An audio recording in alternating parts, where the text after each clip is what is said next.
wabarakatuh.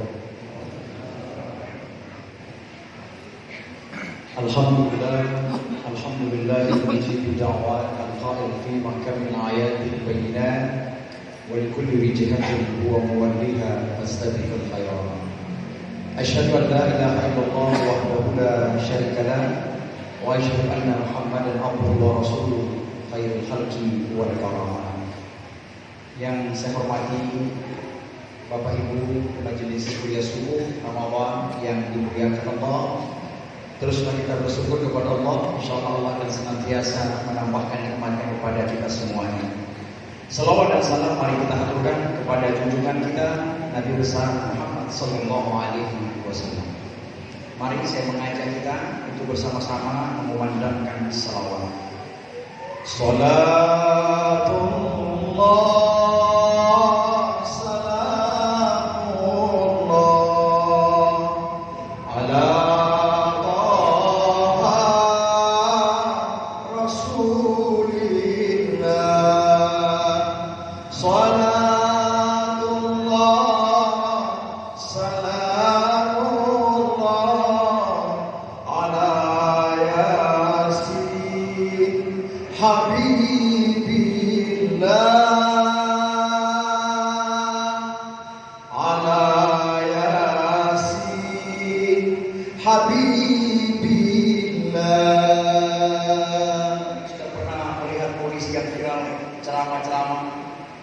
itulah saya.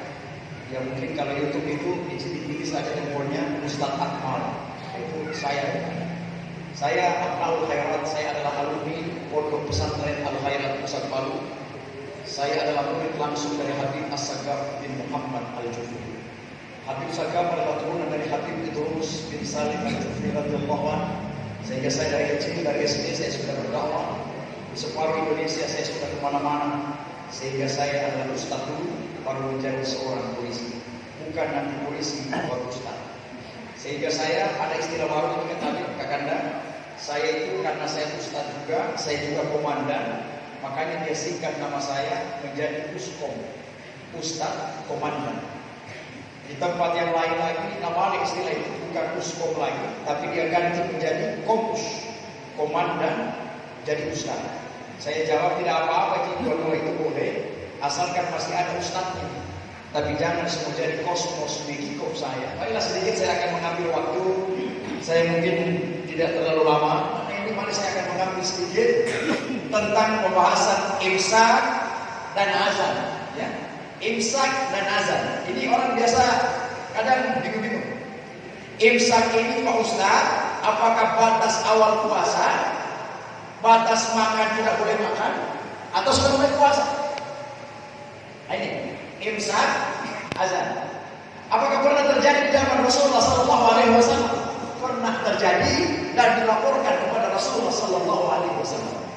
Pada saat pertama-tama awal-awal puasa, tiba-tiba Bilal azan.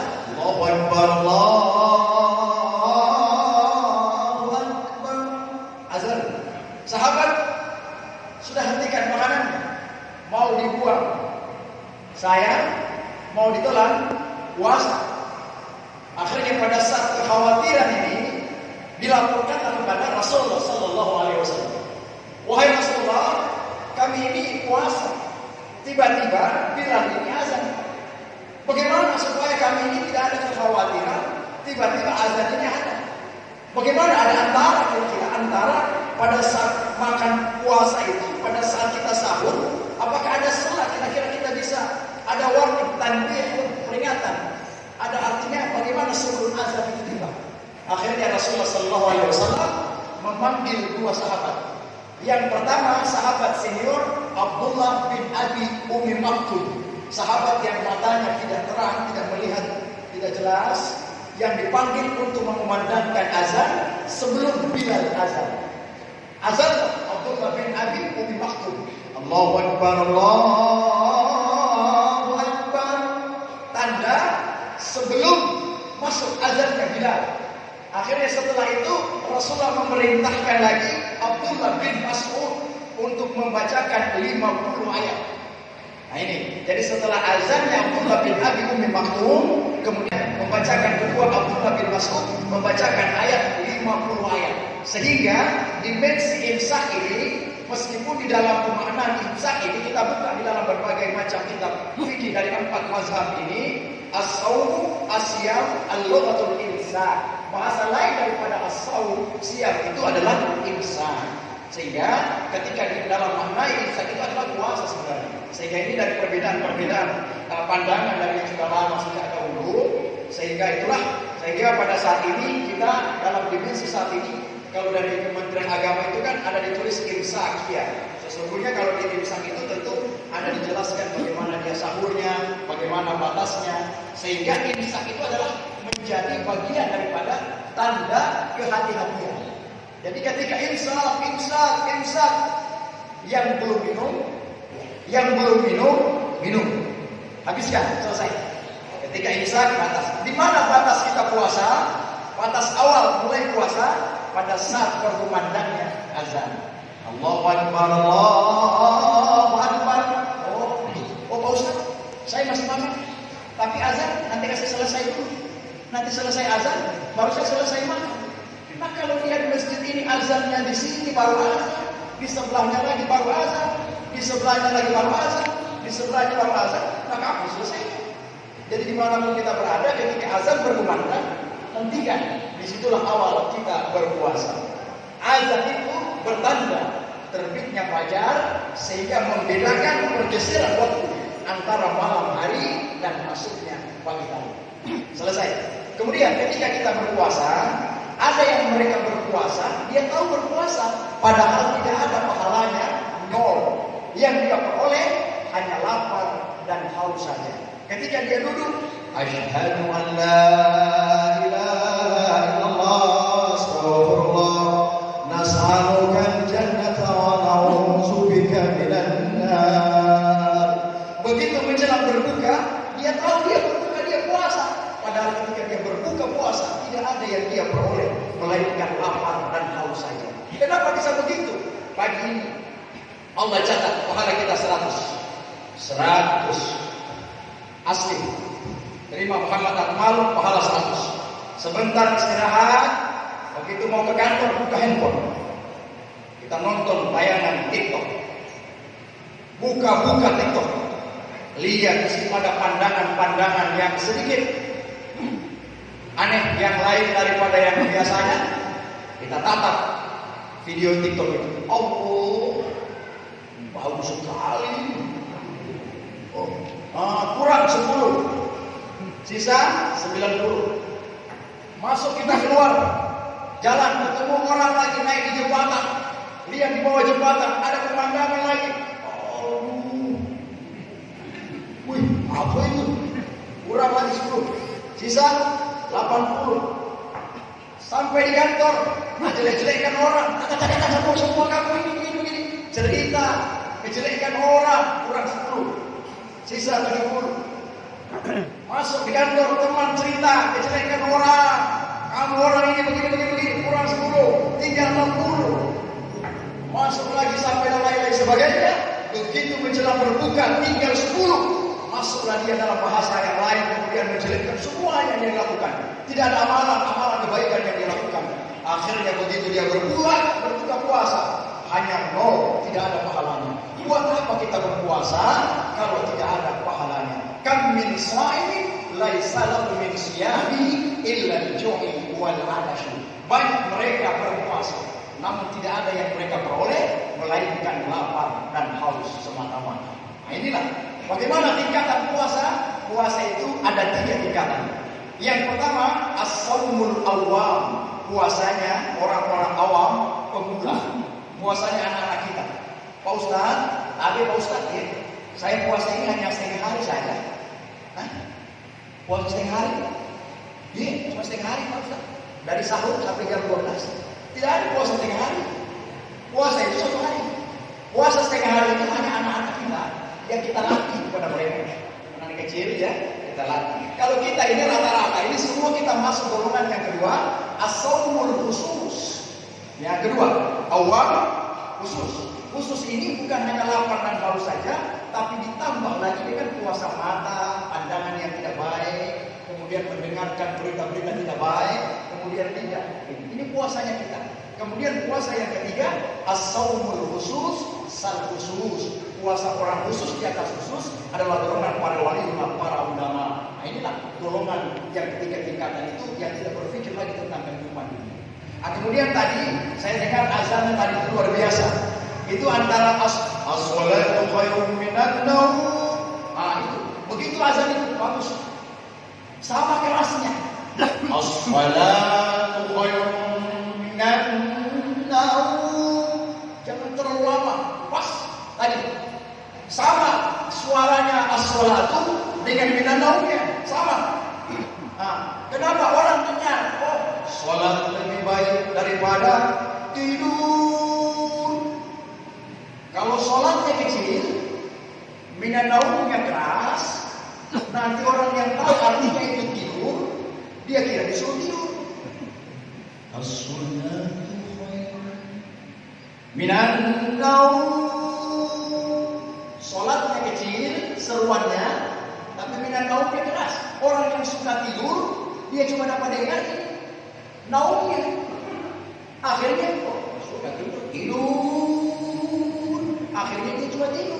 Nah inilah, dan di dalam seruan-seruan kalimat-kalimat lafaz itu dikumandangkan dengan sejelas-jelasnya. Sehingga di dalam makna bulan Ramadan ini, tentu kita harus menjaga itu semua. Dan mari jangan lupa, al-jannatu mustaqatu arba'ati nafar. Surga merindukan atas 4 golongan. Yang pertama, talil Quran. Orang yang senantiasa membacakan Al-Quran. Baca Al-Quran karena bulan Ramadan ini adalah bulan yang syahrul Quran, bulan yang diturunkan Al-Quran. Ini bulan Ramadan. Kemudian yang kedua, wahafizil lisan. Orang yang senantiasa menjaga lidahnya. Kemudian yang ketiga, wa mut'imil ji'an. Memberi makan kepada orang yang lapar. Tapi semua kakak-kakak semua yang ada ini kita tentu bukan dari sekarang. Orang tua kita dari dulu sering berbagi sedekah buka puasa.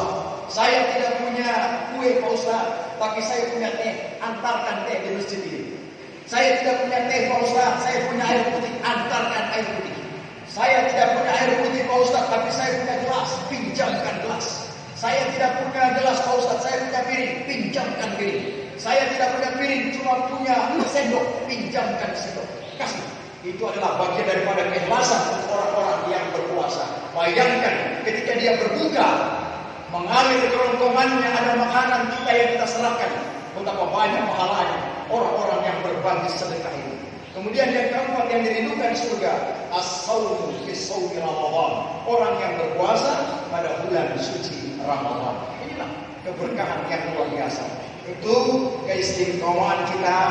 Mari kita belajar dalam tingkah perilaku sehari-hari untuk kita terus berikhtiar di jalan Allah Subhanahu wa taala. Saya mengambil satu kisah mengapa kita ini harus dikekang hawa nafsu. Karena Allah Subhanahu wa taala pernah memanggil 3 ciptaan. Yang satu Allah panggil, yang pertama namanya roh, yang kedua akal, yang ketiga hawa nafsu. Setelah Allah memanggil 3 ciptaan ini, Allah bertanya, ya roh, sini, man anta, ya roh, siapakah engkau wahai roh? Roh ini kemudian menjawab, anta rabbuka wa ana abdi. Engkau Allah yang menciptakan aku dan aku adalah hamba yang senantiasa mengabdikan diri kepadamu. Kata roh ini.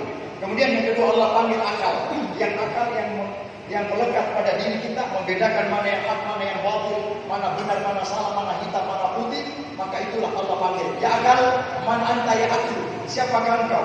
Akal kemudian menjawab, anta rabbuka wa ana abdi. Engkau Allah Tuhan yang menciptakan aku, Rabbku, dan aku adalah hamba yang senantiasa mengabdikan diri padamu. Dua, ruh dengan akal menjawabnya, engkau Allah yang menciptakan aku. Kemudian hawa nafsu dipanggil, ya nafsu, man anta ya nafsu. Nafsu kemudian menjawab, anta wa ana, ente, saya. Ini hawa nafsu yang tadi dipanggil Allah Subhanahu wa taala. Ketika ditanyakan demikian, Allah memerintahkan malaikat, wahai, bawa dia, siksa di dalam neraka selama beratus tahun lamanya. Disiksa. Setelah keluar Allah tanya, man anta ya nafsu. Nafsu kemudian menjawab, anta rabbuka wa ana abdi. Tidak mempan siksaan itu. Akhirnya suatu ketika Allah memerintahkan dihukum hawa nafsu dengan tidak diberi makan dan minum. Pada saat itulah, setelah tidak diberi makan dan minum, tidak beberapa lama waktunya, setelah dikeluarkan, kemudian Allah bertanya, man anta ya nafsu. kemudian menjawab, Anta Rabbuka wa ana abdi. Engkau Allah zat yang menciptakan aku, dan aku adalah hamba yang senantiasa mengabdikan diri padamu. Nah, inilah pengekangan kita hawa nafsu ini. Di dalam bulan Ramadan ini kita menekannya sedemikian rupa. Pak Ustaz, bau mulut orang yang berpuasa bagaikan minyak ambar kasturi di sisi Allah. Iya, di sisi Allah, bukan di sisi kita. Jangan samakan di sisi Allah dengan di sisi saya. Kita ini juga, Pak Ustaz, karena bau mulut orang yang berpuasa ini bagus, maka coba saya tes dulu besok pagi. Bro, ini dulu, saya ini berpuasa tapi 1 minggu tidak sikat gigi. Coba kecil dulu mulut ini, harus ini. Pasti bau busuk kan? Apalagi dia kuning-kuning tidak kenal gosok gigi, busuknya bukan main. Nah, bau mulut itu di sisi Allah, bukan kita di sini. Kita di bumi ini harus kita bersihkan. Ada juga orang bilang, Pak Ustaz, tidurnya orang berpuasa itu pahala. Berarti kalau saya tidur dari bangun sahur, habis sahur saya tidur, kemudian saya bangun nanti mau buka puasa. Wah, jangan juga begitu. Itu tidurnya orang apa sih? Tidur yang tidak jelas. Tidurnya orang puasa itu tidur hanya merepotkan saja. Ketika dia lelah sedikit dia tidur. Bayangkan tidur saja pahala, apalagi dia manfaatkan. Jadi kalau tidur itu baca Al-Quran, kita cicil. Kalau misalkan zuhur 1 ain, asar 1 ain, 2, begitu seterusnya. Kemudian Rasulullah SAW pernah naik di atas mimbar. Rasulullah itu menaiki 3 anak tangga. Ketika Rasulullah SAW tangga yang pertama, Rasulullah mengucapkan amin 3 kali. Maulaya salli wa sallim daiman abad ala habibika khairil khalqi kullihim. Maulaya salli wa sallim daiman abadan ala habibika khairil khalqi kullihim. Rasulullah naik di tangga yang pertama, mulut Rasulullah mengucapkan amin 1 kali. Rasulullah naik di tangga yang kedua, mulutnya mengucapkan amin 2 kali. Rasulullah naik di tangga yang ketiga, mulut Rasulullah mengucapkan amin 3 kali. Setelah selesai khutbah, Rasulullah ditanya sahabat, wahai Rasulullah, mengapa mulutmu mengucapkan amin 3 kali? Amin, amin, amin. Rasulullah kemudian menjawab, wahai sahabat, saya melihat, kau tidak melihat. Saya tahu, kau tidak tahu. Saya merasakan, kalian tidak merasakan. Ketika saya naik di tangga yang pertama, malaikat Jibril datang kepadaku meminta mengaminkan 3 doanya. Sahabat bertanya, ya Rasulullah, apakah doa malaikat Jibril yang engkau aminkan? Malaikat Jibril berdoa, ya Allah, jangan kau terima amal ibadah seorang hamba yang tidak mau mengucapkan salawat atas namamu. Makanya ketika kita mendengarkan nama Muhammad, maka hendaknya kita mengucapkan Allahumma shalli wa sallim wa barik alaihi. Ada juga ustaz biasa teriak, sallu ala nabi. Langsung semua teriak, Allahumma shalli ala Muhammad. Sallu ala nabi. Allahumma shalli ala sayyidina Muhammad. Langsung kita ucapkan salawat. Ada lagi orang biasa ditanya, sallu ala nabi. Dia jawab, sallu alaihi. Sallu ala nabi, sallu alaihi. Jangan dilempar lagi. Kalau ustaz bilang sallu ala nabi, salawat kau pada nabi, langsung ucapkan Allahumma shalli ala. Kalau kita lempar lagi, sallu alaihi, salawat padanya. Sallu ala nabi, salawat pada nabi, salawat padanya. Padanya siapa? Makanya jangan dilempar lagi, langsung kita patahkan. Doa pertama malaikat Jibril, jangan diterima amal ibadah hamba yang tidak mau bersalawat kepada Rasulullah. Yang kedua, Rasulullah naik di tangga yang kedua. Apa doa malaikat Jibril? Ya Allah, jangan kau terima amal ibadah seorang anak yang durhaka terhadap kedua orang tuanya. Jangan kau terima ya Allah. Maka Rasulullah mengucapkan amin. Bayangkan, malaikat Jibril berdoa, Rasulullah Muhammad yang mengaminkan. Adakah doa tidak diijabah? Doa itu tentu diijabah oleh Allah Subhanahu wa taala. Kemudian di tangga yang terakhir, malaikat Jibril berdoa, ya Allah, jangan kau terima amal ibadah seorang hamba yang ketika Ramadan datang dia beriman, ketika Ramadan hilang juga keimanan mereka. Dia rajin sholat pada bulan Ramadan, dia rajin ibadah pada bulan Ramadan. Begitu Ramadan hilang, lanjut maksiat, lanjut berbuat dosa, lanjut menyakiti orang lain, lanjut berbuat hal-hal yang tidak baik, maka ketika demikian dimensinya, maka tentu tidak diterima amal ibadah. Insyaallah kita semua kakanda saya semuanya dijauhkan dari 3 doa malaikat Jibril ini, dan insyaallah diaminkan yang insyaallah kita menjadi hamba yang senantiasa beribadah kepada Allah Subhanahu wa taala dan dijauhkan dari doa malaikat Jibril yang diaminkan Rasulullah sallallahu alaihi wasallam. Kemudian dalam dimensi ini kami mengambil 3 kesimpulan. Kesimpulan yang pertama, terima kasih banyak atas waktu yang telah diberikan kepada kami. Insyaallah di dalam makna-makna yang luas tadi yang telah kami sampaikan, dalam makna imsak dan azan, kemudian ikatan puasa, kemudian di dalam makna-makna kita berpuasa, kita manfaatkan dengan sebaik-baiknya. Karena kehidupan ini ada 2.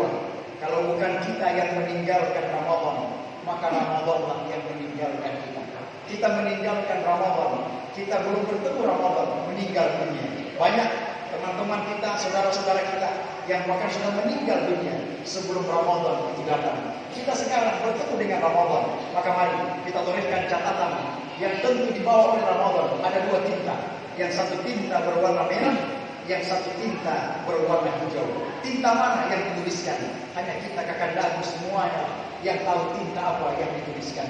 Ketika amalan kita baik, maka tinta hijau yang akan dilaporkan kepada Allah Subhanahu wa taala. Kemudian yang kedua, ketika kita sehat, katakan sehat. Ketika kita kuat, katakan kuat. Jangan kita balik-balik keadaan ini. Ketika kita dustai keadaan ini, maka ingat 31 kali Allah ulangi. Di dalam surah Ar-Rahman, Allah tegur kita, "Fabi ayyi ala rabbikuma tukadziban." Nikmat Tuhan yang manakah yang kalian dustakan wahai manusia? Kalian sehat, kalian bilang sakit. Kalian kuat, kalian bilang tak kuat. Kalian mampu berbagi teman, tetangga, saudara, kalian katakan kalian tak mampu. Maka sungguh kalian merugi. Nikmat Tuhan yang manakah yang kalian dustakan? Kemudian yang ketiga, mari ketika kita lemah diri ini, kita rendah hati, kita perasaan sedikit, kita tidak mampu berbuat banyak. Ketika kita hebat, janganlah takabur. Ingat ada satu zikir yang dibacakan oleh Nabi Ibrahim alaihissalam. Zikir ini dititipkan kepada Rasulullah Muhammad. Bawa zikir saya, sampaikan kepada umatku. Bagaimana zikir Nabi Ibrahim? La haul wala quwwata illa billahil aliyyil azim. Tidak ada kekuatan, melainkan kekuatan dari Allah, dan kita semuanya mendapatkan kekuatan berkah dari Allah. Baca zikir itu adalah zikir Nabi Ibrahim yang dititipkan kepada Rasulullah sallallahu alaihi wasallam. Yang terakhir, mari hampir kita cerita keistiqomahan seekor burung. Suatu hari ada seorang pemuda ketika dalam kerajaan, dalam istana itu, raja itu tidak akan tertidur sebelum ada cerita. Akhirnya raja mengadakan sayembara, silakan panggil semua orang-orang untuk bercerita. Baru saya tertidur, datanglah orang cerita tentang buaya. Raja, saya bercerita tentang buaya. Mari, pemuda bercerita. Raja, buaya besar, punya pelari dan ekor dan lain-lain sebagainya. Bagaimana menurut kau raja? Raja tidak tertidur. Dengan cerita buayanya tidak tertidur. Datang lagi singa. Saya pemuda raja mau bercerita tentang singa. Singa bercerita tentang singa, punya cakram dan lain sebagainya. Cakar yang ini, gigi yang bahaya dan lain sebagainya. Tidak mempan cerita. Raja tidak tertidur. Akhirnya datang lagi gajah. Gajah belalai, taring, diam semuanya dan segala pernak-perniknya. Raja tidak tertidur. Terakhir, raja melihat ada seorang pemuda yang berdiri di sudut pojok istana. Kemudian raja memanggil, "Wahai pemuda, mengapa engkau berdiri di sini?" "Saya mau ingin bercerita, wahai raja." "Bercerita?" "Iya." "Cerita apa?" "Tentang burung." "Tentang burung? Ini gajah saya tidak tertidur, buaya saya tidak tertidur, ular saya tidak tertidur. Nah kau bercerita burung? Izinkan saya raja kalau bisa saya bercerita tentang burung." Raja bilang, "Mari, silakan kau bercerita. Karena dari tadi yang besar-besar ini saya tidak tertidur. Nah coba burung, kau cerita." Berceritalah pemuda.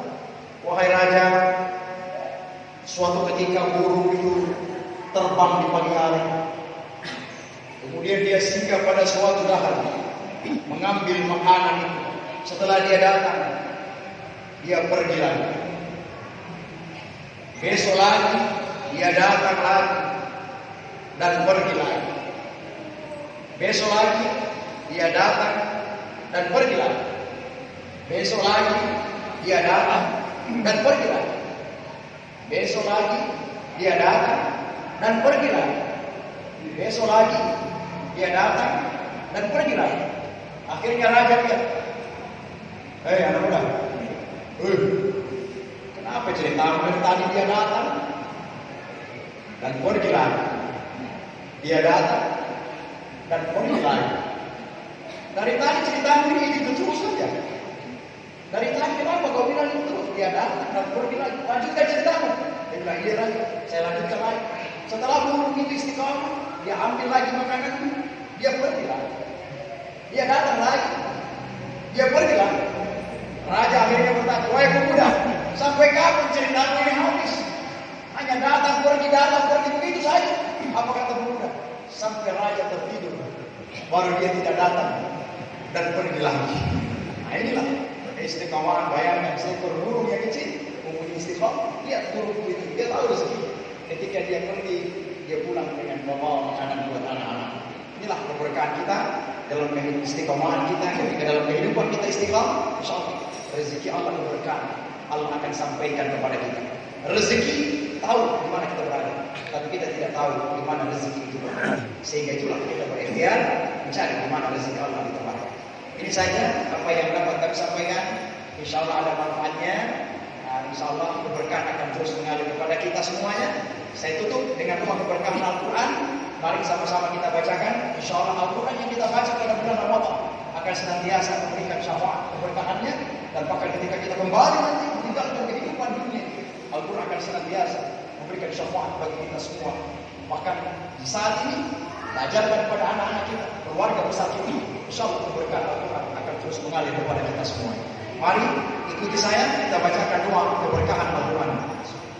Allahumma arhamna bil Quran. Sama-sama. Waj'alhu lana imaman wa nuran wa hudan wa rahmah. Allahumma zakkirna minhu ma nasina.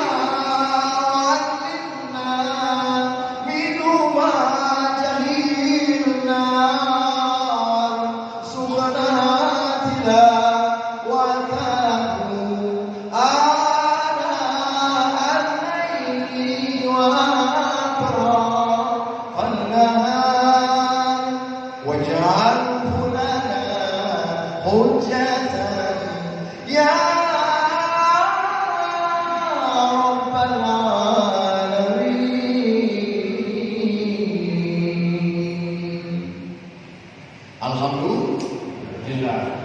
Terima kasih bagi yang sudah sempat memfoto, yang sudah sempat memvideo. Saya lihat ada yang memvideo tadi. Terima kasih banyak, saya sudah di video, di live. Tapi jangan lupa setelah saya tutup ceramah ini, lakukanlah 3 perkara. Yang sudah memvideo tadi, yang sudah merekam, lakukan 3. Yang pertama, jangan lupa like, komen. Yang kedua, jangan lupa share. Yang ketiga, jangan lupa subscribe. Insyaallah menjadi berkah bagi yang telah mengambil dokumentasinya. Insyaallah menjadi ilmu yang bermanfaat bagi orang-orang yang akan mendengarkan. Ini saja yang ada tapi apa yang dapat saya sampaikan. Ibu, aja, semua bapak-bapak, insyaallah keberkahan kami juga mohon diri. Insyaallah mohon doa keselamatannya. Insyaallah kami kembali dalam keadaan sehat dan selamat. Wallahu muwaffiq ila aqwamit thariq. Wassalamualaikum warahmatullahi wabarakatuh.